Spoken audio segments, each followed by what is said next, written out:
परमात्मा पाप कर्म दंड को भी काट सकता है। अभी तक जिस भी संत व महापुरुष से मिले, उन्होंने यही बताया कि पाप कर्म फल भोगने से ही समाप्त होगा। वो प्रभु कौन है जो पाप कर्म को काट देता है, वो काल के बंधन से छुड़वा देता है। उसका क्या नाम है, पूजा की विधि क्या है? कृपया अवश्य सुनिए जगत गुरु तत्वदर्शी संत रामपाल जी महाराज के अमृत वचन। अब आपके सामने गुरु ग्रंथ साहिब का विवरण पेश करते हैं। श्री गुरु ग्रंथ साहिब जी। अब इसके अंदर आपको प्रश्न नंबर 24 पर श्री राग महला पहला यही सब दिखाएंगे, पंजाबी के अंदर लिखा हुआ। अब ये देखिएगा, श्री गुरु ग्रंथ साहिब जी प्रश्न नंबर 24 पे राग श्री, ये है श्री राग महला पहला घर 4। ये 28 नंबर समाप्त हो जाता, सब 29वां प्रारंभ होता है। यह देखिएगा, एक सवान दुई सवानी नाल बलके भुकही सदा बियाल कोड छुरा मूठ मुर्दार। ये धानक, ये देखो धानक रूप रहा करतार। मैं पथ की पिंड न करने की कार, वो बिगड़ रूप रहा विकराल। तेरा एक नाम तारे संसारे, ओए होए होए, तेरा एक नाम तारे संसार। मैं एहा आस एहो आधार। रोहाऊ मुख निंदा आखा दिन रात, पर घर जो ही नीच मनात।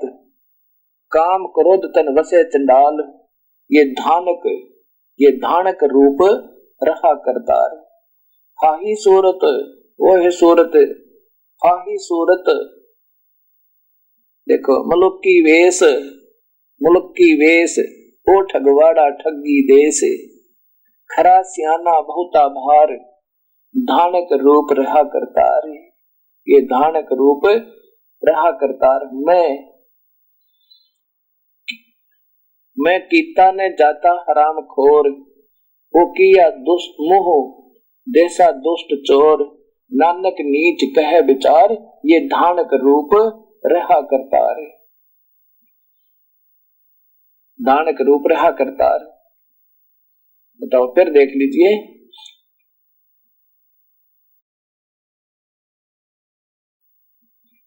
मैं कीता ने जाता हराम खोर, वो किया मुंह देसा दुष्ट चोर।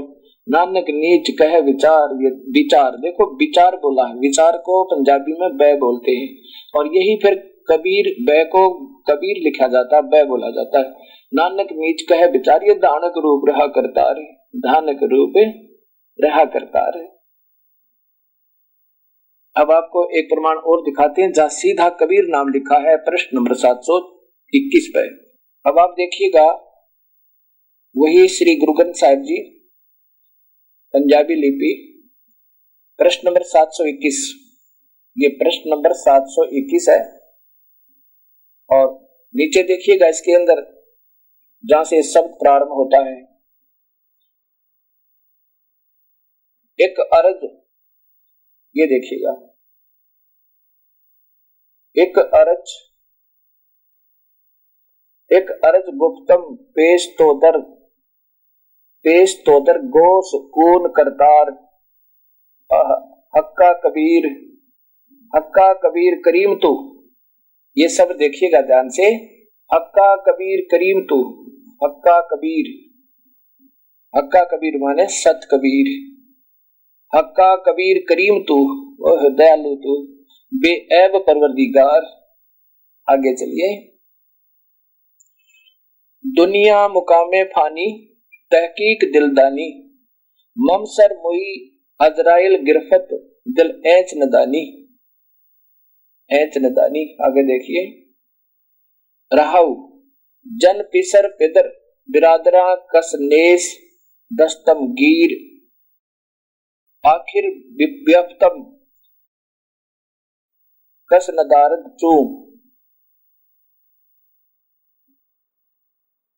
वसद तकबीर सब रोज गस्तम दर हवा कर देम बदी ख्याल गाहे न नेकी कार करदम। आगे देखिए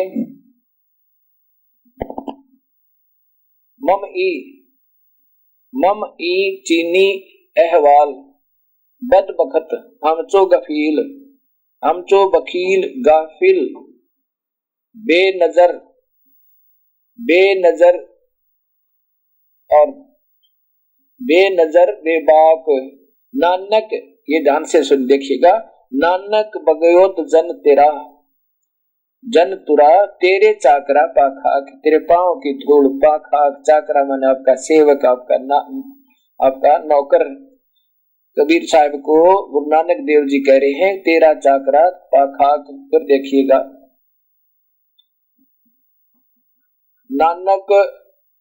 नानक बगयोत जन तेरा तेरे चाकरा पाखाक, तेरे चरणों की धूल नानक। फिर देखिए ऊपर से प्रश्न नंबर 721, ये प्रश्न नंबर 721। और फिर नीचे देखिएगा ये हक्का कबीर सत कबीर, हक्का कबीर सत कबीर। ये बिल्कुल सामने शब्द आ रहा, हक्का कबीर बिल्कुल स्पष्ट लिखा हुआ है। ए सत कबीर आपके चरणों की धूल आपका दास नानक, और मेरे से जो आपके चरणों में एक अर्ज है मेरी। अभी सभी पुण्यात्माओं ने अपनी आंखों से चारों पवित्र धर्मों के पवित्र शास्त्रों में प्रमाण मिला। और अब कल भी आपका सत्संग होगा, सुनेंगे आप। उन आंखों देखे चश्मे दीन गवाहों का वर्णन दिया जाएगा जिनको उस परमेश्वर ने सतलोक में भी देखा और यहाँ भी। जब ये काशी में पहुंचे परमेश्वर की तरफ की प्यारी आत्मा और दर्शन करके उस परमेश्वर के, तो उनसे सतनाम प्राप्त किया। अब जैसे सिख धर्म में क्या कहते हैं, सतनाम श्री वाहिगुरु। अब इनको ये नहीं मालूम वो सतनाम क्यों बोला था उस प्यारी आत्मा ने, वो किसको कहा वाहिगुरु। गरीबदास जी छुड़ानी में हुए, उनको भी ऐसे दर्शन हुए थे गुरु नानक देव जी के 300-250 वर्ष के बाद। और उन्होंने फिर कहा था हम सुल्तानी नानक तारे दातू को उपदेश दिया, वो जात जो लाभ भेद नहीं पाया, कब सिवाय कबीर हुआ। एक गुरुद्वारे में, रोहतक गुरुद्वारे में एक खरेती लाल अरोड़ा, बड़े थोड़े 60-70 साल के, तो वो मुझे मिले एक दिन। मैंने उनसे बात की। एक मेरा सेवक था, वो कहने लगा कि ये बड़े ज्ञाता है वहाँ के गुरु ग्रंथ साहिब के बारे में, और 40 वर्ष तक इसने गुरुद्वारे में सेवा की है, पाठी भी रहा है। तो मैंने उनसे बातचीत की। मैंने कहा आप क्या नाम जपते हो, आपने उपदेश दिया? कहाँ दिया? हमने अमृत छका। मैं क्या उपदेश दिया आपको? कि वाहिगुरु।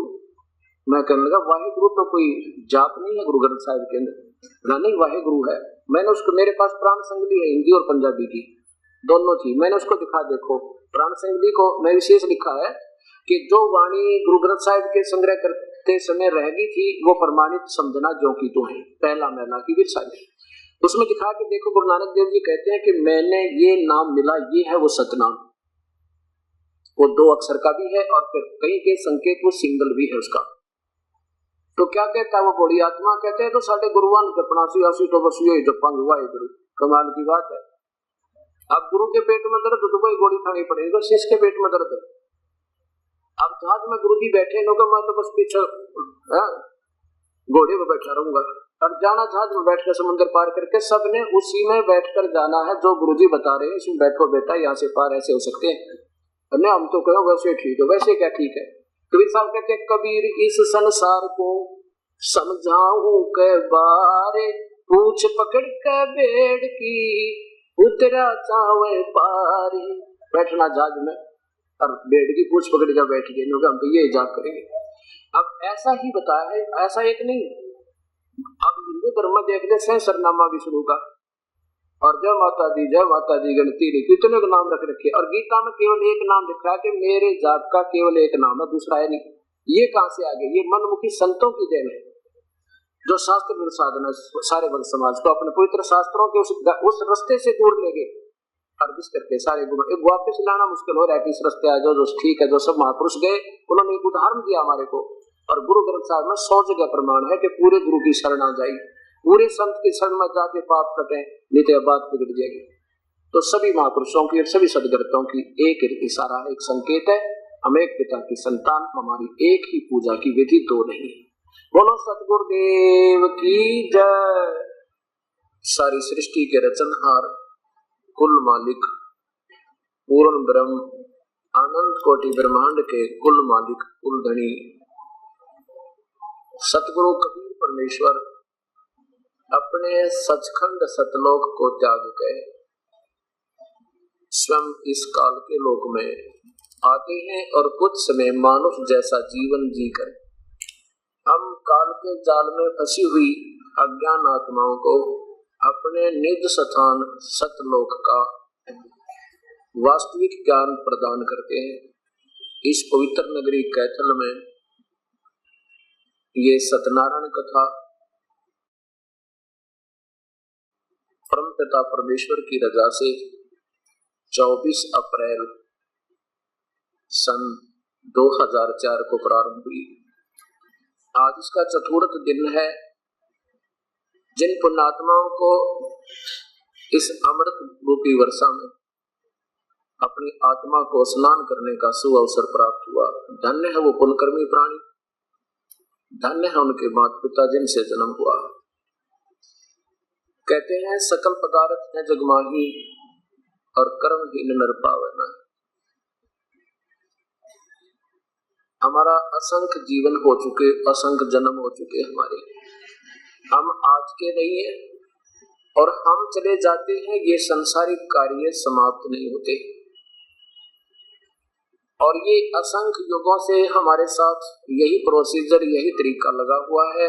जन्म हुआ, फिर शिक्षा ग्रहण की या बड़े हुए, कोई धंधा किया, संतान हुई, परवरिश करी, फिर मृत्यु होगी, फिर पशु बने, फिर पक्षी बने, 84 लाख योनियों का कष्ट भोगा, फिर नरक गए। उसके बाद फिर कभी सुअवसर प्राप्त होता है, अपने ही पुण्यकर्मों के आधार पर इस प्राणी को फिर मानव शरीर प्राप्त होता है और फिर प्रोसीजर यही फिर प्रारंभ हो जाता है। तो ये असंख्य युग हो गए, ये कहानी समाप्त नहीं हो पा रही हमारी। और इस लोक में किसी प्राणी को सुख नहीं है, चाहे वो पृथ्वीपति है और चाहे वो फैक्ट्रीपति है और चाहे बेचारा कोई कंगाल है और चाहे पशु पक्षियों को तो सुख होना कहाँ, चाहे कोई देव है, चाहे महादेव है, चाहे ब्रह्मा विष्णु महेश है, ये भी सुखी नहीं है।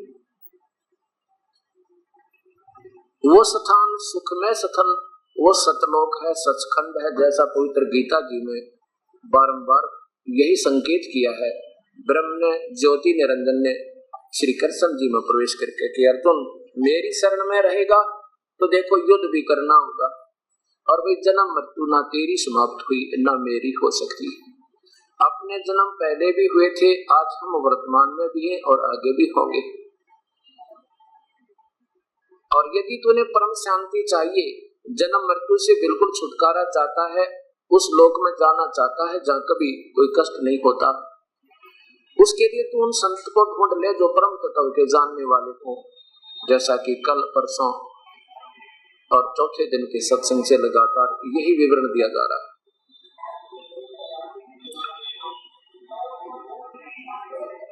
इस प्रकार हमने असंख्य युग हो गए यहाँ जन्मते और मरते को। आज मानव शरीर में कोई प्राणी सुखी नहीं है, चाहे वो कितना ही पैसे वाला है, चाहे कोई गरीब व्यक्ति है। किसी को शारीरिक कष्ट है, किसी को पारिवारिक कष्ट है, किसी को कोई धंधे में गड़बड़ है, किसी के पास धन ज्यादा है तो वो किसी ने हड़प लिया या ले लिया, वापस नहीं दे रहा है। यह प्राणी बिल्कुल सुखी नहीं हो सकता। हम सोचते हैं कि राजा सुखी होगा, राजा सोचता है कि ऊपर के लोकों में देव लोग ही सुखी होंगे। राजा बिल्कुल सुखी नहीं होता, वो हमने सुखी दिखाई दिए से, क्योंकि हमारा दृष्टिकोण यही तक सीमित है। और राजा जितना दुखी है शायद कोई नहीं हो सकता। जैसे एक परिवार का छोटा सा मुखिया जिसमें ज्यादा से ज्यादा 10 सदस्य होकर के और उस एक परिवार के पोषण में कितना कष्ट होता है, उसको कितनी परेशानियां उठानी पड़ती है। और राजा तो एक पूरे देश का, राष्ट्र का पिता होता है। कभी आप प्राकृतिक आपत्ति, कोई भूखा, कभी सूखा पड़ गया, कभी अकाल गिरा, तो कभी बाढ़ आ गई, कभी कोई किसी कारण से कष्ट, कभी किसी कारण से कष्ट। और जो राजा होता है वो जिस पद पर बैठ जाता है वो बहुत जिम्मेवारी में अपनी महसूस करता है। उसको रात्रि को नींद भी नहीं आती अगर किसी उसके राज्य में किसी क्षेत्र में कोई दुर्घटना घट जाती है। राजा लोग सोचते हैं कि सुख तो शायद ऊपर होगा, ऊपर के लोकों में नहीं। देवराज इंद्र भी दुखी, स्वर्ग का राजा इंद्र भी दुखी, क्योंकि अपने उस पुण्य कर्म को समाप्त करने के उपरांत बेहतर चौकड़ी युग इंद्र का शासन काल होता है। चौकड़ी कितना होता है? चतुर्युग, सतयुग, त्रेता, द्वापर, ऐसे 72 चतुर्युग का शासन काल इंद्र का होता है। इंद्र की मृत्यु अपना पूर्ण करके वहां पर शासन काल को जब मृत्यु होती है इंद्र की, प्रथम जन्म उसका गधे का होता है, उसको भी मालूम होता है। अब बताओ क्या सुख हुआ? तो इस प्रकार इंद्र सोचता है कि ब्रह्मा विष्णु महेश सुखी होंगे, बिल्कुल नहीं। भगवान विष्णु श्री कृष्ण और श्री राम बनकर आए थे, उनका जीवन देखो, सारा इतिहास उठाकर कलेजा हिल जाए इंसान का, एक सुख का श्वास भी उन्हें प्राप्त हुआ। तो यहाँ 21 ब्रह्मांड में यानी ब्रह्म और परब्रह्म के लोक में जीव सुखी नहीं है, जन्म और मृत्यु नहीं समाप्त होती। वो कहाँ समाप्त होती है? वो सतलोक में, सचखंड में, उस पूर्ण परमात्मा की उपासना से समाप्त हो जाती है। और वहां हमारा ऐसा ही जन्म होगा, ऐसा ही शरीर होगा जैसा यहाँ पर है, लेकिन वो शरीर एक तो मिट्टी का मटका हो और एक सोने का बन जाए, तो वहां हमारा शरीर उस नूर से बनेगा जो कभी विनाश नहीं होगा, वो एक तत्व से होगा। अब यहाँ ये 5 तत्व कच्चे तत्वों से बना हुआ है और हम वहीं रहते थे, हमारा परिवार है वहां पर, हमारे वास्तविक स्थल वहीं पर थे। हम गलती से काल के साथ आ गए और इसने हमें यहाँ पर धोखा दे दिया। अक्षणिक सुख दे रखा, ये तेरा बेटा है, ये तेरी बेटी है, ये तेरे माता पिता, ये तेरे बहन और भाई, और कल मृत्यु हो जाए कोई किसी का नहीं, एक सेकंड के बाद ना जाने कहाँ जाएंगे, किस दुनिया में हमें जाना होगा। तो यह परमात्मा कहते पूर्ण ब्रह्म के झूठे सुख को सुख कहे तो मान रहा मनमोद, ये सकल चबीना काल का, इस काल का आहार है। तो गीता में कहता मैं काल हूँ अर्जुन, और सबको खाने के लिए आया, और कुछ को खा रहा है और कुछ को खिला रहा है, यानी बाकियों को पाल रहा है। 1 लाख परिवार, 1 लाख प्राणियों के जो संबंधी, आज उनके घर पर भोजन नहीं बनेगा, हाहाकार मच रही है। और बाकी के बच्चे हैं वो सोच रहे हैं हम तो अभी सुखी हैं, हमें अभी कोई नंबर नहीं आएगा। ऐसे सोचते सोचते यहाँ पर सभी चले गए, हमारे पूर्वज रहे नहीं और हमने भी चला जाना। तो असंग जन्म तो न मरत्या हो गए, जीवित क्यों ना मरे रे, असंग जन्म हो गए नो मरत्या। अब जीवित मर के देखो कैसे मरना होता है। पूरे संत की तलाश करे, सत भक्ति करके, सारी बुराइयां त्याग के। और जैसा कल गीता जी में आपने सुना था कि काल भगवान कहता है कि अर्जुन अगर तूने उस परमेश्वर की शरण में जाना है तो पहले मेरे लेवल की सारी पूजा मेरे पास छोड़ दे, और उसके बदले में कुछ मत मांग मेरे से। जैसे हम अपने पुण्य कर्मों की कमाई स्वर्ग में देव बन जाते थे और वहां पर या कोई और पोस्ट प्राप्त कर लेते थे, फिर राजा बन जाते थे, यहीं पर अपनी मलाई को खाकर बर्बाद कर देते थे, फिर पशु और पक्षी की दुनिया और नरक का कष्ट भी भोगते रहते थे। तो ज्योति निरंजन काल भगवान संकेत कर रहा है अर्जुन को कि अर्जुन अगर तूने उस परमेश्वर की शरण में जाना है तो मेरी जो पूजा तूने की है ओम नाम की, वेदों अनुसार जितनी साधना यज्ञ हवन आदि जो तूने किए वो मुझे दे दे, उसका प्रतिफल मत ले, तो उसकी शरण में चला जा, फिर मैं तुझे छोड़ दूंगा। क्योंकि हम युगों युगों से इस काल के ऋणी हो चुके हैं। तो वो परमेश्वर आता है, हमें फिर यही ज्ञान कराता है कि तन धन सुखिया कोई न देखा, जो देखा सो दुखिया हो। और उदय अस्त की बात करें, मैंने सबका किया विवेका। उदय अस्त माने पूरी पृथ्वी के शासक भी कहते वह भी सुखी नहीं, मैंने सब देख रखे। चक्रवर्ती जो सारे वर्ल्ड का राजा हो, सारे पृथ्वी का, कहते वो भी सुखी नहीं। फिर क्या बताते, घाट है बात है सब जग दुखिया के, गृहस्थी बैरागी हो, और सुखदेव ने दुख के दर में गर्भ में माया त्यागी हो। जंगम दुखिया योगी दुखिया तपसी को दुख दूना हो, आशा तृष्णा सब में व्यापक कोई मैल न सुना हो। फिर क्या बताते, साच कहूं तो जग ना माने, झूठ कही ना जाई हो, और ब्रह्मा विष्णु महेश्वर दुखिया जिनिया राह चलाई हो। ये भी तीनों दुखी बेचारे जो इस काल के आदेश थे और यहाँ सतिथि संहार और उत्पत्ति करवा रहे हैं, ये भी सुखी नहीं। फिर क्या बताते, कौन दुखी है कि सुरपति दुखिया भूपति दुखिया, और रंग दुखी बपरीति हो, कहे कबीर और सब दुखिया। एक संत सुखी मन जीती हो।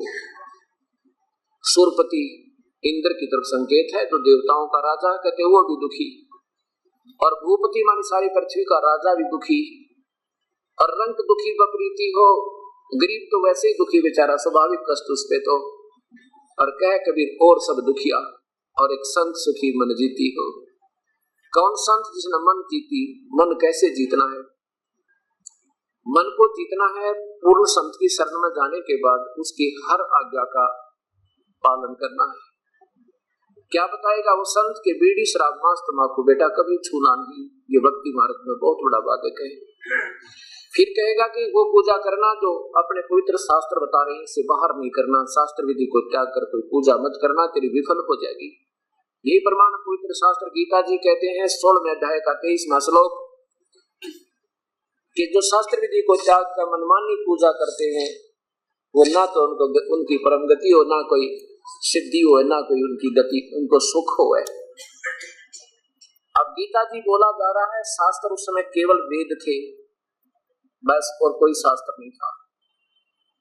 गीता जी बोला जा रहा है संकेत वेदों की तरफ है, वेदों में जो वर्णन है केवल वही करना है और कुछ नहीं करना तूने, और ऐसा नहीं करेगा तो फिर तो शास्त्र विरुद्ध साधना होने से तेरी सारी कमाई व्यर्थ हो जाएगी। देखिएगा अध्याय नंबर 16 का और मंत्र नंबर 23।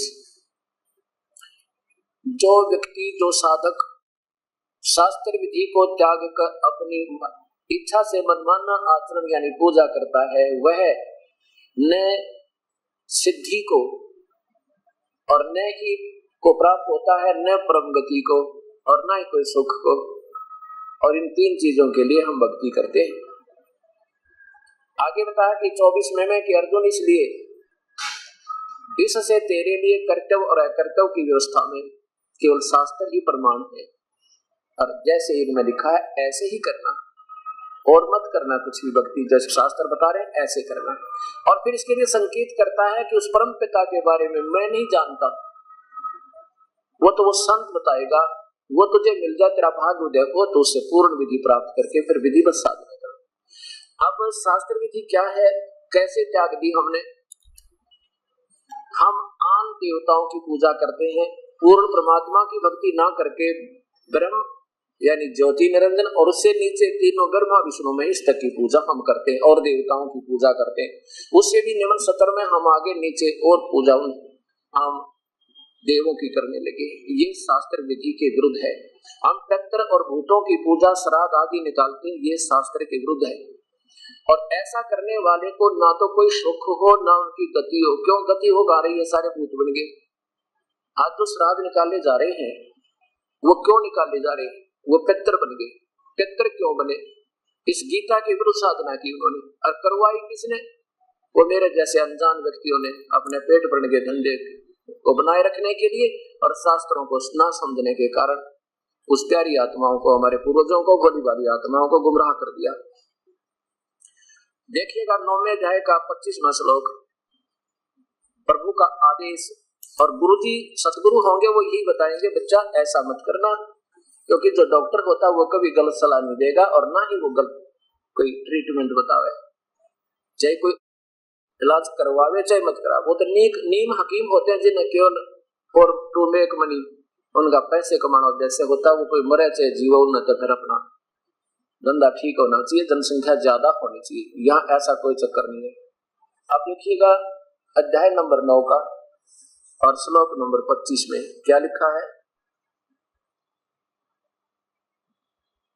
देवताओं को पूजने वाले देवताओं को प्राप्त होते हैं, ब्रह्मा विष्णु महेश ये भी तीनों देव हैं, इनको त्रिदेव कहते हैं, त्रिदेव तीनों देवता। और इससे नीचे जो अन्य 33 करोड़ देवता इनके अंतर्गत आते हैं उनकी भी पूजा और ब्रह्मा विष्णु महेश तक की पूजा गीता में मना है। परसों से यही प्रसंग चल रहा है और यही आपके सामने पेश किया जा रहा है। देवताओं को पूजने वाले देवताओं के पास जाते हैं, पितरों के पूजने वाले पितर बन जाते हैं, पितरों के पास जाते हैं, और भूतों के पूजने वाले भूत बन जाते हैं, भूतों के को प्राप्त होते हैं, उन्हीं के समूह में जुड़ जाते हैं जाके, और मेरा पूजन करने वाला केवल मुझको ही प्राप्त होता है। अब ये सोचने की बात है, गीता जी एक संविधान है प्रभु का, आदेश है, ऑर्डर है, निर्देश है उस मालिक का, और इसको त्याग के यानी इस आदेश के विरुद्ध साधना हम कर रहे हैं, श्राद्ध निकाल रहे हैं, वो हमारी मनमुखी आचरण है, मनमाना आचरण है, वो हमें नहीं करना चाहिए। अब समस्या आती है कि हमारे इतने समय से ये प्रक्रिया पड़ी है, तो क्या ये गलत थोड़ी हो सकती है? देखो, इस चीज को आप और हम निर्णय नहीं कर सकते ये गलत हो सकती है या ठीक हो सकती है। इसका कारण बहुत गहरा है।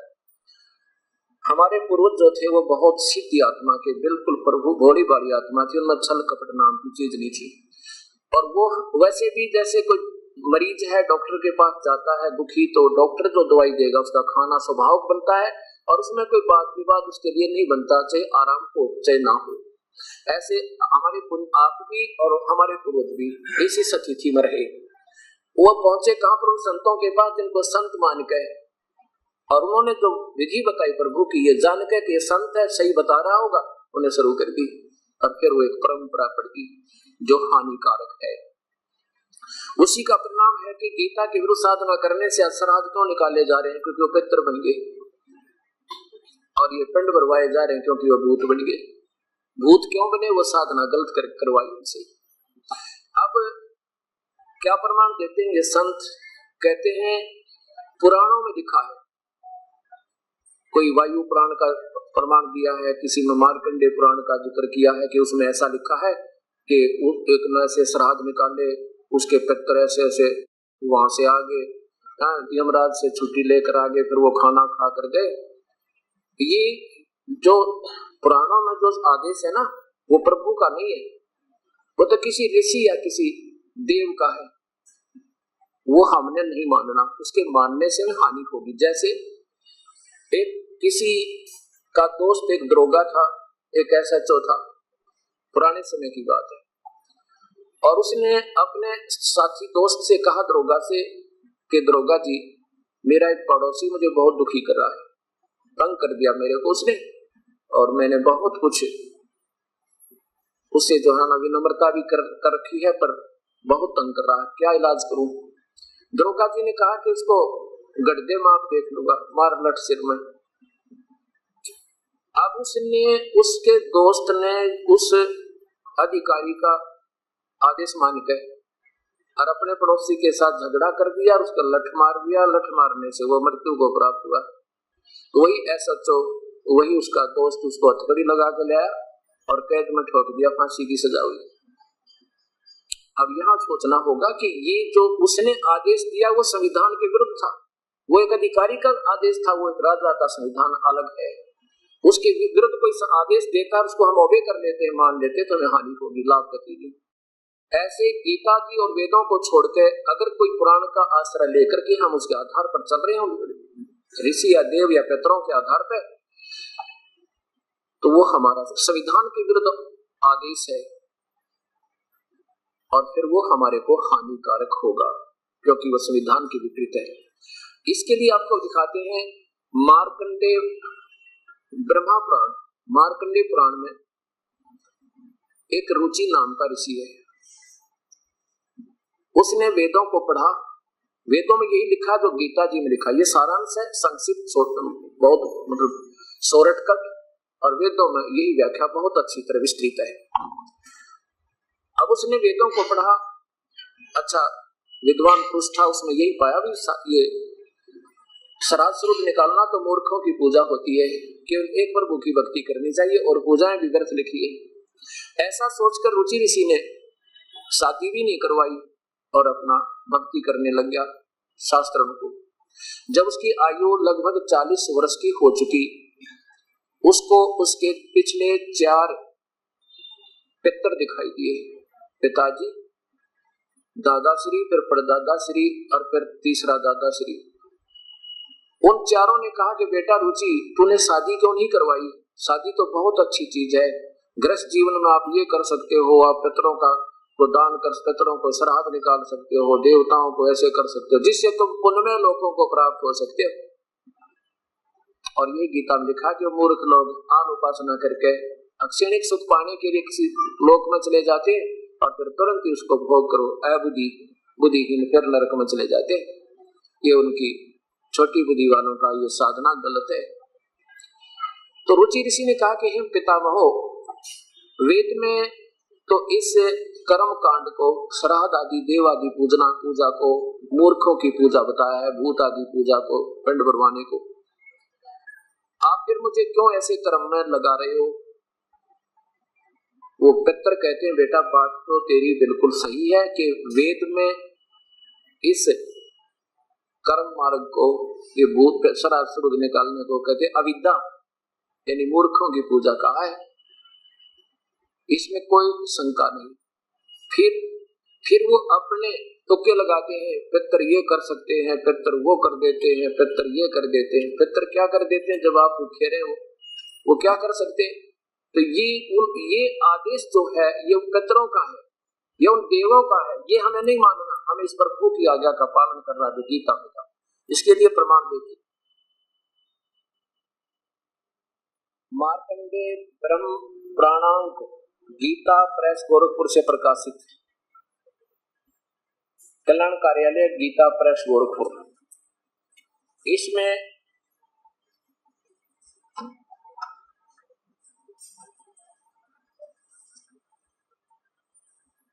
नीचे आइएगा, एक रुचि ऋषि है, मार्कंडेय जी बता रहे हैं, या देखिए, पितर बोले विवाह स्वर्ग और अपवर्ग का हेतु होने के कारण एक पुण्यमय कार्य है, उसे तूने क्यों नहीं किया? गृहस्थ पुरुष समस्त देवताओं, पितरों, ऋषियों और अतिथियों की पूजा करके पुण्यमय लोकों को प्राप्त करता है। वह सभा के उच्चारण से देवताओं को, स्वधा के शब्द से पितरों को तथा अन्नदान बलि देव आदि शरद देव आदि भूत आदि प्राणियों को एवं अतिथियों का उनका भाग समर्पित करता है। बेटा ऐसा हम मानते हैं।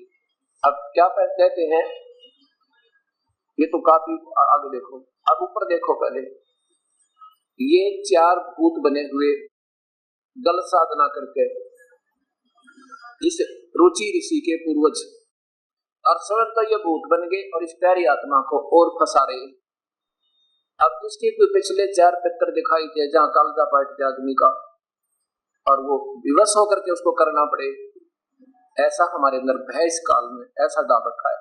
अब 4 पितर पूर्वज दिखाई दे रहे हैं। ऋषि क्या कह रहा है देखिए नीचे, रुचि ने पूछा पितामहो, वेद में कर्म मार्ग को अविद्या कहा गया है, फिर क्यों आप लोग मुझे उस मार्ग में लगाते? पितर बोले यह सत्य है कि कर्म को अविद्या ही कहा गया है, इसमें तनिक भी मिथ्या नहीं है। फिर बाकी क्या रह गया भाई बताओ? आगे फिर इसकी तगड़मबाजी नहीं, फिर भी इतना है, फलाना है, निश्चित बात है, विद्या की प्राप्ति कर्म के कारण। ये सब इनकी अपनी छुरी जो शास्त्र के विरुद्ध है, ये हमने नहीं मानना। इसके मानने से ही तो ये भूत बन गए और अब फिर भूत बनने की तैयारी ये अपने बच्चे की भी करवा रही है। आखिर में ये भी इन्होंने विवश कर दिया और इस बेचारे को भी भूत बनवा दिया। अब ऐसा क्यों हो रहा है? ये इसका कारण कौन है? ये महापुरुष जिन्होंने शास्त्रों को देखा नहीं, और देखा है तो इनकी समझ में नहीं आया, और समझ में आया है तो इनका निज स्वार्थ किया। तुम्हारी जनसंख्या कम ना हो जाए तुम्हारी जो है ना वह पूरी जन सबूत ज्यादा होना चाहिए, जिसके कारण ये अपनी सफलता का पैमाना आप ही लगाए बैठे हैं, पर ये पैमाना नहीं है। ये तो इन भोली आत्माओं को कुएं में गिर रहा हो कोई अंधा या किसी भयंकर वन में जा रहा हो, उसको चाहिए मार्गदर्शन करना, भाई इधर मत जा, चाहे वो नाराज हो चाहे राजी रहे, हमारा फर्ज बने उसको कहने का मार्ग ठीक नहीं तेरा। और फिर हम उसको जो अनजान है जा रहा उसको कहते हैं जाइए जाइए बहुत अच्छा रास्ता, तो वो नादान है, मूर्खता है। अब देखिएगा इन महापुरुषों की कथाएं, अब क्या चक्कर पड़ा हुआ है कि मैं सच बताऊं और आपको आपका अंधेरा हटाऊं। जैसे एक बार ना 500 का नोट नकली चला था, किसी ने बदमाशी कर दी और बुरी आत्मा उससे लुट रही थी, अनजान पड़े में उसको ले लेकर बर्बाद हो रही थी। गवर्नमेंट ने वो दोनों दिखा दिए टीवी पे, पेपरों में निकाले, भाई ऐसा तो नकली होता है, ऐसा असली होता है, और जो वास्तविक नोट नहीं होगा तो तुम्हारे को हानि होगी। तो गवर्नमेंट कोई निंदा नहीं कर रही थी आपकी, बल्कि भला किया। जो ठगे जा चुके वो तो ठगे जा चुके, बाकी तो बचे। तो अब ये दास क्या करता है, तो शास्त्र दिखाता है कि ओरिजिनल व्याख्या तो ये है वास्तविक प्रभु का आदेश, और इन संतों का क्या कार्य है ये क्या बता रहे, ये देखो। और इसको निंदा कहते नादान। ये 1 साल और कहेंगे निंदा, फिर निंदा नहीं कहेंगे, फिर तो बैठ के कोने में रोना पड़ा करेगा आपको, ये परमात्मा ये कहाँ छुपा था ये ज्ञान। श्राद्ध महिमा, कुछ संत पूज्यपाद संत आसाराम जी बापू के सत्संग प्रवचन से अब इन महापुरुषों ने गीता के विरुद्ध ज्ञान दे रखा है, और इन महापुरुषों को संत और महापुरुष जान के इनके आदेश का और ज्यादा अच्छी तरह पालन कर दिया है। नीचे देखिए, श्राद्ध कर्म करने वाले में कृतज्ञता के संस्कार सहज दृढ़ होते हैं, जो शरीर की मौत के बाद भी कल्याण का पथ प्रशस्त करते हैं। तरह के जो भैया गीता के विरुद्ध साधना को कितने प्यार से बता रहे हैं। कुएं में गिरते हुए कह रहे बहुत अच्छी तरह गिरना चाहिए, एकदम दोनों कदम लगा कर डांक लगा देनी चाहिए ताकि बाकी ना बच जाए, इसे तरीका बता रहे। श्राद्ध कर्म से देवता और पितृ तृप्त होते हैं।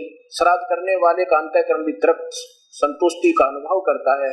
बूढ़े बुजुर्गों ने अपनी उन्नति के लिए बहुत कुछ किया, तो उनकी सदगति के लिए आप भी कुछ करें तो आपके हृदय में तृप्त संतुष्टि अनुभव होगा। बताओ इन शब्दों को सुनकर किसकी आत्मा ना पिघल जाएगी पूर्वजों के लिए। हमारे पिताजी थे, अरे ये श्राद्ध ये बने क्यों पितृ, इस जड़ को ना पकड़ते, ये पितृ बनवाए किसने, ये इन्हीं ने बनवाए जो शास्त्र के विरुद्ध साधना बता दी और दृढ़ कर रहे हैं इनको। अब क्या बताते हैं,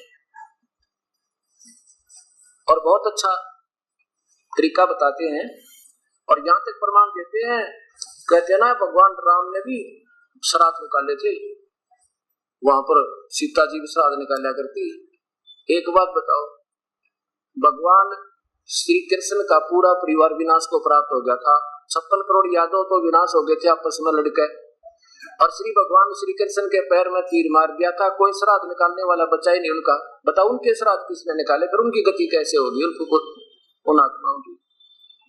हमारी बुद्धि वहां तक ये जाने ना देते, यही तक सीमित कर देते। इसमें क्या लिखा है, कहते हैं एक बार ना जब श्राद्धों के दिन आते हैं,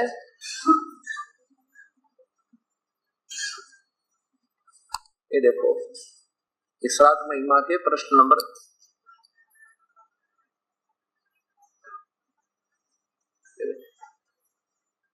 प्रश्न नंबर 5 पे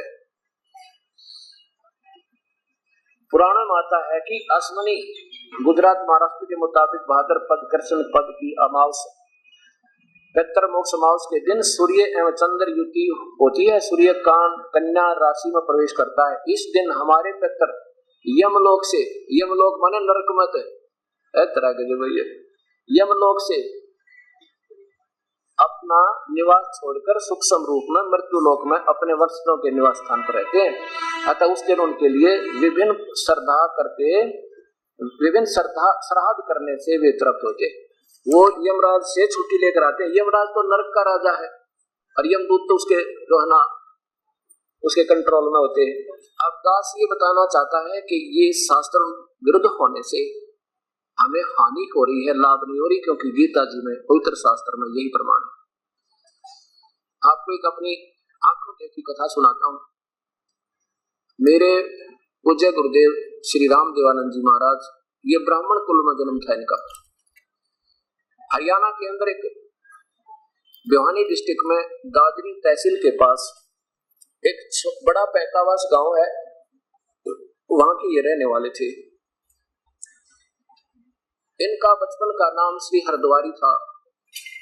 जब ये 16-17 वर्ष की आयु के थे तो इनको ऐसा एक परम संत मिला जिसने इनका हृदय साफ कर दिया।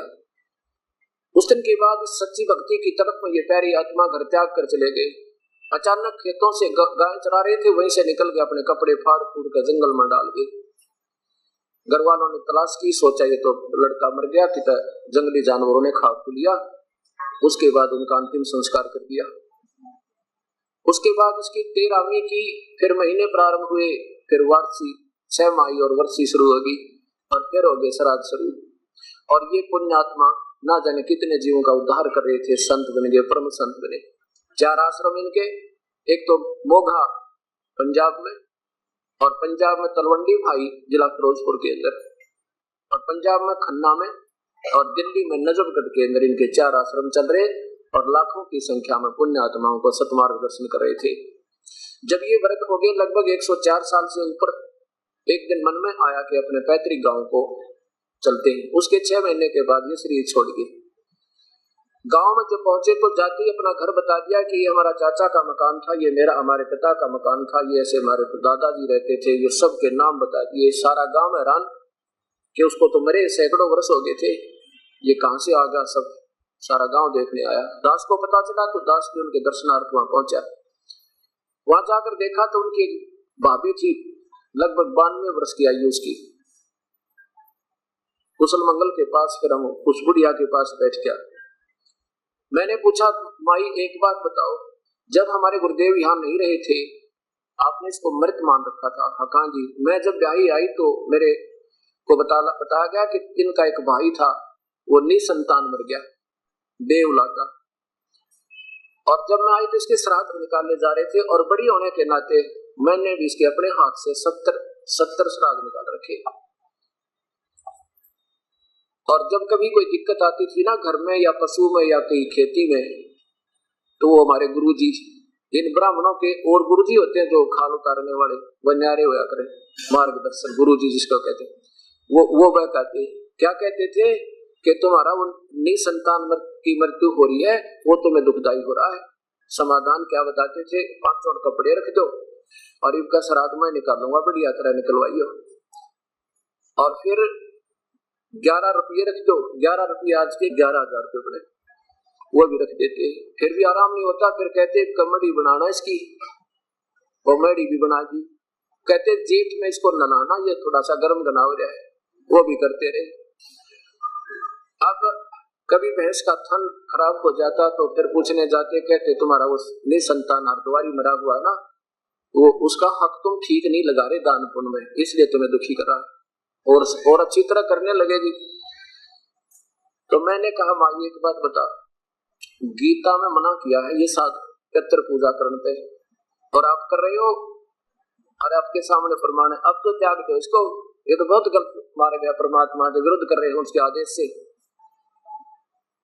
तो क्या कहती है भाई, ऐसे थोड़ा, ये तो हमारे पूर्वज करते आए, पुरानी लाग है, ये नहीं छूटा भाई, मैं कुएं में पड़ जाना छूटे थे। तेरी आंखें आके 70 प्रमाण है, फिर नहीं मान रहे, कमाल की बात है। चलो पीछे ना सामने हो तो कोई ना मानने, आदमी को नहीं भी समझ में आती है, तेरी आंखें आगे तू खुद बताने लग रही, और फिर भी खुद ही काम नहीं कर रही। लो बोली भाई कुछ कह, हमारे बतना छूटे, अच्छा मत छोड़ो भी क्या इलाज है। हमारा फर्ज है कहने का कि भगवान का ये आदेश नहीं है जो तुम कर रहे हो, जिसके कारण कष्ट पे कष्ट उठाते जा रहे हो। और फिर श्राद्ध में फिर वो पिंड भरवावे, पिंड भरवाते हैं किसलिए? किसकी गति हो जाएगी, गति नहीं फिर तो दुर्गति शुरू होगी, भूत जो नहीं छूट जाएगी, पशु बन जाएगा। बता क्या गति करवा दी इसकी। फिर क्या कहते हैं, कोई बात ना, हमने ना दुखी करेगा, बस इतनी गति करवाना चाहते हैं इनकी। अब कहने का भाव यह है कि हमने इन बातों को फिर सोचना होगा। हम हर चीज में तरक्की कर रहे हैं पर भक्ति मार्ग में नीचे चले गए। कारण क्या रहा कि हमें ज्ञान ठीक नहीं मिला, हमारे शास्त्रों के कति विरुद्ध ज्ञान आज तक हमें प्राप्त है।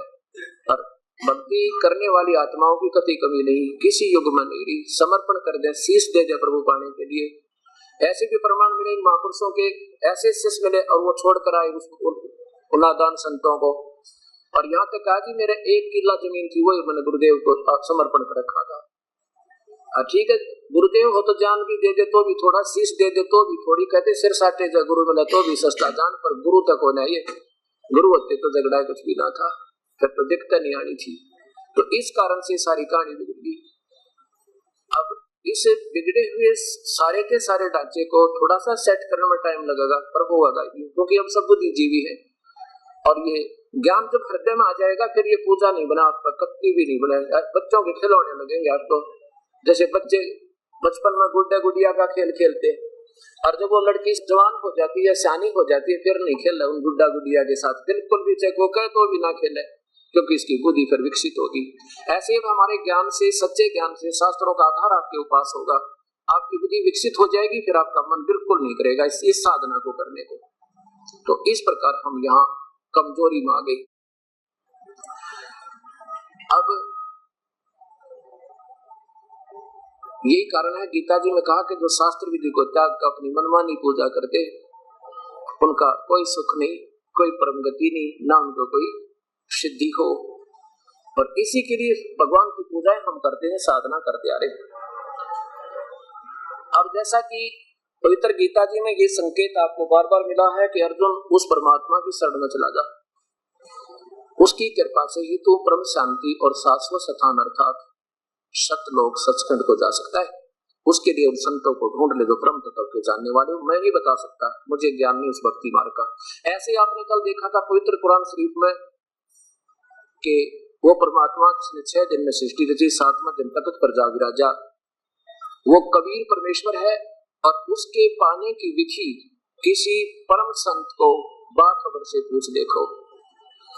ऐसा ही वेदों में प्रमाण है। वेद किसने बोले? ब्रह्म ने, ज्योत निरंजन ने, जिसने गीता बोली।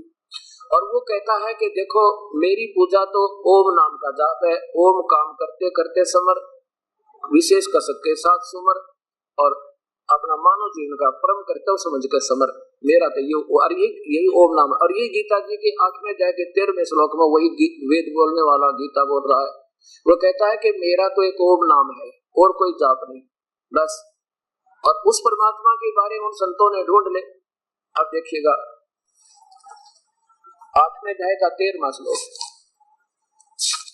कि मेरा जो मंत्र है, ये ब्रह्म बोल रहा है गीता को, मुझ ब्रह्म का, माम ब्रह्म, मुझ ब्रह्म का केवल ओम, यही एक अक्षर का नाम, यही एक नाम है मेरा।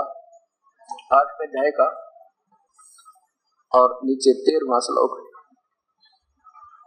ये संस्कृत देखो, ओम इति एकाक्षरम माम ब्रह्म, मुझ ब्रह्म का अनुव्यहारन अनुसमरण, मेरे सुमरण का केवल एक ओम नाम है और कोई भी, मुझ ब्रह्म के सिमरण का। और वो कब तक? या प्रयाति तजन देहम, आखिरी श्वास तक, जब शरीर छूटे इतना इस नाम का जाप आपको करता ही रहना होगा। और स याति परम गति, फिर वो मेरी परम गति को प्राप्त होते हैं और कोई मार्ग नहीं।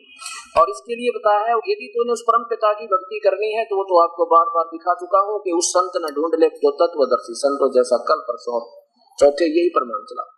इसी के साथ साथ आपको यजुर्वेद दिखाता हूँ, ज्यों का त्यों। और वही कुरान शरीफ में यजुर्वेद, ये चारों पवित्र धर्मों के पवित्र शास्त्र बिल्कुल एक व्याख्या कर रहे हैं।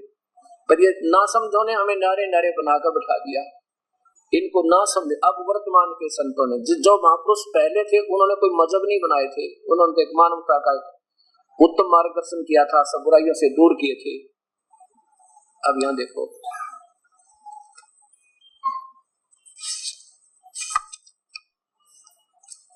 अब ये दास दिखाता है चौकी, तो इसको नादान कहते हो, तो निंदा करते हैं। 1 साल कहोगे निंदा करते हैं, 1 साल के बाद आप सोचना बैठ गए, आंखों से पानी गिरा करेगा आपके। प्रकाशक है सर्वदेश आर्य प्रतिनिधि सभा, 2/5 महर्षि दान भवन, रामलीला मैदान, नई दिल्ली।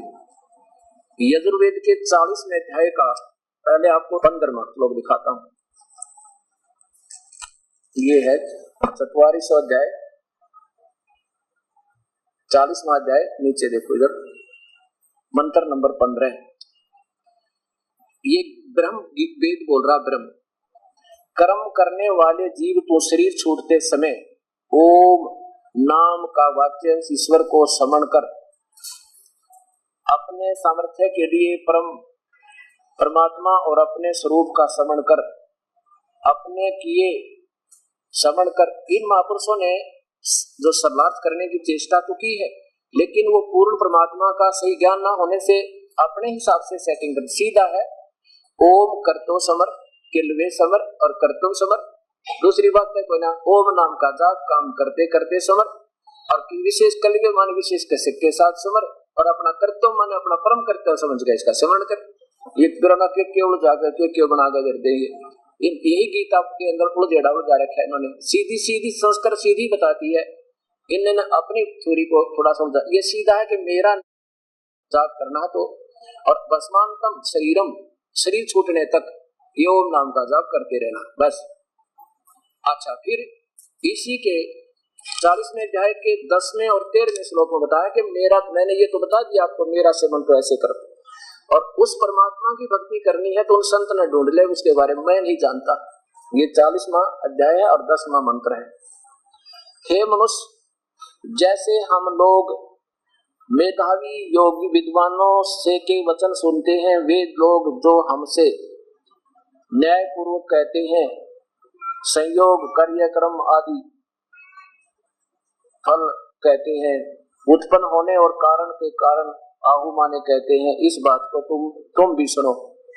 इसका सीधा सा अर्थ बनता है, देखो परमात्मा के बारे में कुछ तो उनको उत्पन्न आकार रूप में मानते हैं, आपको इसका वास्तविक दिखाता हूँ क्या अर्थ बनेगा। चक्कर ये पड़ गया दास के लिए कि मैं एक और इन उलझाने वालों का ढेर, अब इनको महर्षि और महापुरुष की संज्ञा पहले मिल चुकी है, इनने जो लिख दिया हमें फाइनल हो चुका, लेकिन अब ये तो किसी की पर्सनल प्रॉपर्टी नहीं, ये जो मूल संस्कृत सब शास्त्रों की भाषा बिल्कुल ठीक है। जो हिंदी इन्होंने किया वो अपनी सोच से किया। अब देखिएगा इस परिभाषा प्रभु की आपको यहाँ 30 रुपए में मिलेगी और आप कहीं बाजार से लो तो 250 से कम आपको पुस्तक नहीं मिले, और साथ में इसके ये कवर भी मिलेगा 30 रुपए में। 30 रुपए में आप ये कवर नहीं बनवा सकते इसका टेरिकॉट का। और इसमें जो वर्णन है आपको इस पृथ्वी पर शायद दूसरा शास्त्र आपको खरीदना नहीं पड़ेगा, जो ये आपने दे दी थे। अब इसमें क्या इसमें दिखाता हूँ आपको इस 40वें अध्याय का और ये 10 और 13 श्लोक, ये वही नीचे देखिएगा, सबसे नीचे आइए यजुर्वेद अध्याय नंबर 40 का श्लोक नंबर ये तो 8 है, इधर देखो अध्याय नंबर 40 का यजुर्वेद अध्याय नंबर 40 का मंत्र नंबर 10 क्या लिखा है। ये अन्यतः आहु या संस्कृत देखिए, परमात्मा के बारे में अन्यतः माने सामान्यतः, असंभवात निराकार अर्थात कभी जन्म न लेने वाला आहु माने कहते हैं। अन्यतः दूसरे संभवात आकार में अर्थात जन्म लेकर अवतार रूप में आने वाला आहु माने कहते हैं। ये माने जो धीराणा माने टिकाऊ अर्थात पूर्ण ज्ञानी सुश्रुम अच्छी प्रकार सुनाते हैं, उसको इस प्रकार एवं सही तौर पर वही समरूप अर्थात यथार्थ रूप में ठीक ठीक भिन्न भिन्न रूप से प्रत्यक्ष ज्ञान कराते हैं। भाव इसका ये है कि जो संत है ना पूरे वही सही बताओगे। कोई तो भगवान ने किसा बताया, कोई कैसा बता रहा है, कोई आकार कोई साकार। इसी के बारे में दादू जी को जो परमात्मा पूर्ण ब्रह्म के दर्शन हुए साक्षात्कार हुआ, जब कहा था कोई सरगुण में रीझ रहा कोई निर्गुण ठहरावे, दादू गति कबीर की हमसे कहीं ना जावे। कोई तो सरगुण मान कर राजी है, कोई निर्गुण, लेकिन वो परमात्मा की महिमा तो अलग है। अब देखो 13वां श्लोक, ये 40वें का 13वें फिर यही प्रमाण आ जाता है। अन्यतः सामान्यतः विद्या माने अक्षर ज्ञान को विद्वान व्यक्ति ज्ञान कहते हैं। अन्यतः दूसरे अविद्या यानी निरक्षर को ज्ञान आहु अज्ञान आहु माने कहते हैं। इति इस प्रकार न माने वास्तविकता, ये माने जो धीराणा माने पूर्ण परमात्मा के पूर्ण ज्ञान को जानने वाले ही विचक्षणे माने विस्तृत व्याख्या के साथ बयान करते हैं उस तत्व ज्ञान को। तो अच्छी प्रकार सुन, बिल्कुल जो का जो गीता जी में प्रमाण है वही इन चारों वेदों में प्रमाण है। अब उस परमात्मा के बारे में कैसे उसकी प्राप्ति होगी, वो कौन से मंत्र है जो उसको हमने पाना है, और उसकी सतीथि कैसी है, उस परमात्मा को पाने के लिए गीता जी के 70वें अध्याय के 23वें श्लोक में व्याख्या है। क्योंकि अपनी तो उन्होंने बता दिया कि मेरा नाम सिमरण करना है, तो 8वें अध्याय के 13वें श्लोक में फाइनल कर दिया, और कोई मंत्र नहीं मेरा ओम नाम के सिवाय। और उस परमात्मा की भक्ति करनी है तो उसका ओम तत्सत, ये ओम तत्सत ऐसे जाप नहीं इसका। ये तो बच्चों के खिलौने जो ओम तत्सत नाम देते हैं, कति महामूर्ख संत समझो उनको। ओम तो ये इसका ब्रह्म का ज्योत निरंजन का जाप है, और तत् एक सांकेतिक है, वो ये दास बताओगा। ये तो संत उसका बताने के अधिकारी भी नहीं है। और ये ओम और वो तत् मंत्र मिलकर एक सतनाम बनेगा, सतनाम जिसका श्वास से सिमरण होगा। ओम नाम है ये ब्रह्म का। जैसे कल आपने गीता जी के 18वें अध्याय के 66वें श्लोक में सुना था कि मेरी पूजा मुझ में छोड़ के, मेरे लेवल की पूजा मुझ में छोड़ के एकम शरणम व्रज, सर्वधर्मान परित्याज्य माम एकम शरणम व्रज। व्रज माने जाना होता है, आना नहीं होता, इन्होंने गलत सरलार्थ किया है। उसके एक माने उस एकम माने सर्वशक्तिमान की शरण में चला जा अर्जुन, और फिर मैं तुझे सब अपने इन पाप कर्मों से छोड़ दूंगा, तो चिंता ना करे। क्योंकि हम क्या करते रहे, ओम नाम के जाप की कमाई, या तो देव बन जाते, महादेव बन जाते, किधर राष्ट्रपति बन जाते, पृथ्वीपति बन जाते, और स्वर्ग में खा पी कर बर्बाद कर देते, फिर गधे बन जाते। अब परमात्मा कबीर साहब ने आके बताया कि इसको ज्ञान नहीं लेना, बिल्कुल भी इसका कोई लाभ नहीं लेना। ऐसे यजुर्वेद के 40वें अध्याय के प्रथम श्लोक में लिखा है कि उस परम पिता का त्यागे हुए संसार का कोई किसी चीज की भी, किसी धन की इच्छा मत करना, अगर उस परम पिता को पाना है। तो हम क्या करेंगे, इस ओम नाम का जो जाप आपको मिलेगा, सबसे पहले तो हम देंगे आपको इन कमलों को खोलने का पहला मंत्र होगा, जो 4 महीने तो आपने बिल्कुल कंटिन्यूस जाप करना उसका। उसके बाद फिर ये सतनाम दिया जाएगा आपको। हमारे शरीर में कमल बने हैं, मूल कमल, स्वाद चक्र, नाभि कमल, हृदय कमल और कंठ कमल, और फिर त्रिपुटी कमल। ऐसे इन कमलों के अंदर से हमने जाना होगा। जैसे कहते हैं ना भी, जाना तो एक जगह रास्ते नारे नारे, ये उनकी अपनी मनमुखी व्याख्या है। हमने प्रभु को पाना इस शरीर में है, और शरीर में जाने का एक रास्ता, दूसरा है नहीं। हम मूल कमल से चलेंगे। मूल क्या है ये मूल कमल में? मूल कमल में गणेश जी, और फिर स्वाद चक्र में, स्वाद कमल में ब्रह्मा और सावित्री जी, नाभि कमल में विष्णु और लक्ष्मी जी, हृदय कमल में महादेव और पार्वती जी, और कंठ कमल में यहाँ पर ये देवी यस दुर्गा। अब हम इनके लोक में रह रहे हैं, और ये यहाँ के एक ब्रह्मांड के मालिक है, एक विभाग के, इनका सब अपना अपना कर्तव्य है। अब जैसे हम कोई विदेश गया हुआ हो, विदेश में, और वहां कोई अपना कारोबार शुरू कर दिया, और उस कारोबार में उसका सही ना चलने से वो नुकसान उठा लिया, और उसका कनेक्शन कट गया बिजली का, और 50,000 रुपये बिल हो गया। टेलीफोन कनेक्शन कट गया, 20,000 रुपये बिल हो गया, और इस तरह के सब उसके कनेक्शन भी कट गए, और वो फिर भूखा मर रहा है। उसका वापस आना बड़ा मुश्किल हो जाएगा, जब तक वो गवर्नमेंट लोन ना देगा, नहीं वापस नहीं आ सकता। हम यहाँ काल के जाल में आगे, इसकी जाल में फंस गए, और ये हमारे से मजदूरी करवाता है, कुछ दिन के लिए समय दे देता है, चल वहां भोग ले अपना स्वर्ग में, और फिर पशु पक्षी 84 लाख योनियों में वो दंड देकर पूरे करता है। तो हमने वापस आना, तो सबसे पहले वहां का ऋण मुक्त होना चाहिए, जब हम स्वदेश आ सकते हैं। उसके लिए क्या चाहिए आपको? कोई ऐसा वहां व्यक्ति चाहिए जो उस सरकार का बीच में रिप्रेजेंटेटिव बने, उसका गारंटर बने, कि आप इसके सब कनेक्शन जोड़ दीजिए, और ये अपना काम धंधा करके आपके सारे ऋण को चुकता कर देगा। तो ऐसा कोई व्यक्ति मिल जाए तो उसका फिर दोबारा कनेक्शन शुरू हो सकते हैं। तो ये दास आपको क्या करेगा, उस परम पिता का की तरफ से एक गारंटर बनेगा आपका, और ब्रह्मा विष्णु महेश गणेश और माता से आपको कहेगा कि आप इनके कनेक्शन जोड़ दो, और ये आपके पूरे कर देंगे, हम गारंटी लेते हैं। तो आपने क्या करना है, उस नाम के जाप का एक मजदूरी करके और उसको आपका इसका ऋण देना है। अब जैसे आपने किसी गवर्नमेंट से लोन ले रखा बैंक तो मान लीजिए, अब बैंक मैनेजर आपके पीछे पीछे, आप आगे आगे भाग रहे हो। अब आप उसका ऋण देने लग जाओगे तो आप उसको बहुत अच्छे लगोगे, आपको बहुत प्यार करेगा। तो ऐसे ही हम ऋणी हो गए, ब्रह्मा विष्णु महेश हमारे से अनाइड हो रहे हैं क्योंकि हम इनका कर नहीं पा रहे। हम कैसे साधना कर रहे थे, जैसे कल आपको बताया था, इन नादान संतों के आधार पर हम कैसे साधना करते रहे। अब जैसे ऊपर को जड़ वाला, नीचे को शाखा वाला, उल्टा लटका हुआ संसार रूपी वृक्ष अर्जुन, और इसकी तीनों ऊपर जड़ तो वो पूर्ण परमात्मा। यहां से देखिए, आप इस सत्संग को सुनते रहिए, आपके यहाँ सीडी चैनल पर भी चल रहा है, केबल पे। आप बिल्कुल बच्चों की तरह से शिक्षित, ऐसे ट्रेंड हो जाओगे, आप तो और बताया करोगे।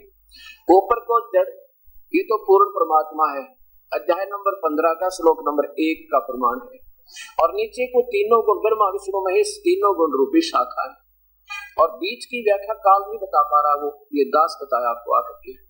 अब ऊपर को जड़ है ये पूर्ण परमात्मा, यहाँ से हमें इसकी पूजा करने से ये हमारी खुराक फिर यहाँ पहुंचेगी ब्रह्मा विष्णु महेश के पास, और हम इससे आगे यहाँ पर हैं। तब हमें मिलेगी जब हम इनकी इसकी पूजा करेंगे।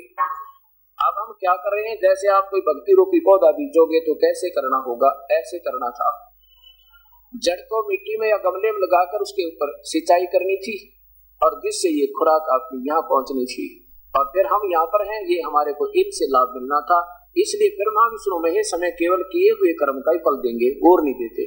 और अब हम क्या कर रहे हैं, हम ऐसे कर रहे हैं, गीता जी के विरुद्ध कर रहे हैं, शास्त्र के विरुद्ध कर रहे हैं, उल्टा पौधा बीज दिया, जिसके कारण हमारा भक्ति रूपी धन समाप्त हो गया, हम कंगाल हो गए। तो हमने क्या करना है, कुछ नहीं करना, बस ऐसे करना है, ऐसे करना है और कुछ भी नहीं करना। और देखिए फिर आपका कितना सुख होगा। पौधा सीधा हुआ, सारी बात बनी। अब देखिए ये कमल, अब ये मूल कमल है, ये चाहे बहन है चाहे भाई, सबके अंदर सेम है, चाहे हिंदू मुसलमान चाहे सिख या ईसाई।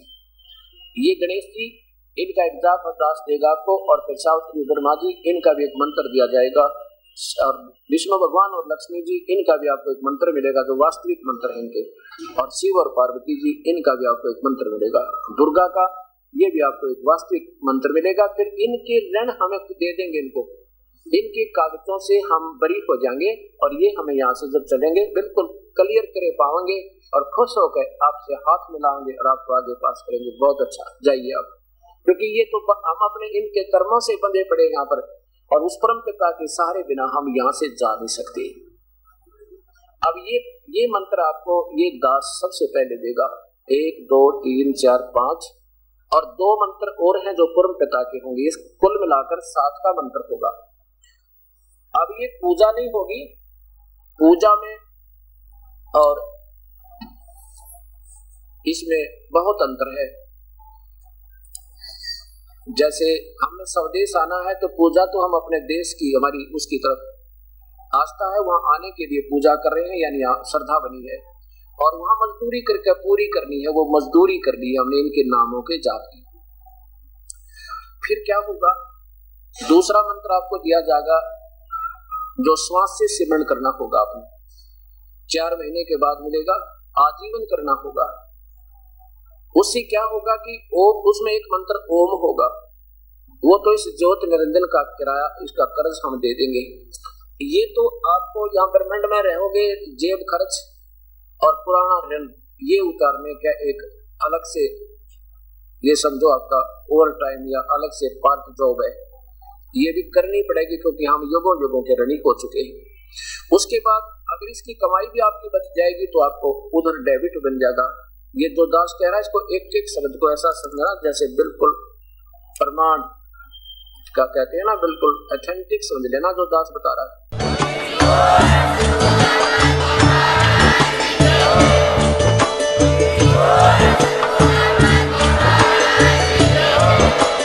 आप सुन रहे थे जगत गुरु तत्वदर्शी संत रामपाल जी महाराज जी के मंगल प्रवचन। अधिक जानकारी के लिए विजिट कीजिए हमारी वेबसाइट www.jagatgururampalji.org। संत रामपाल जी महाराज जी के शुभ आशीर्वाद से पूरे विश्व भर में 500 से भी ज्यादा नाम दीक्षा केंद्र हैं, जिन पर संत रामपाल जी महाराज जी द्वारा ऑनलाइन निशुल्क नाम दीक्षा दी जा रही है। अपने नजदीकी नाम दीक्षा केंद्र का पता करने के लिए संपर्क करें 8222880541।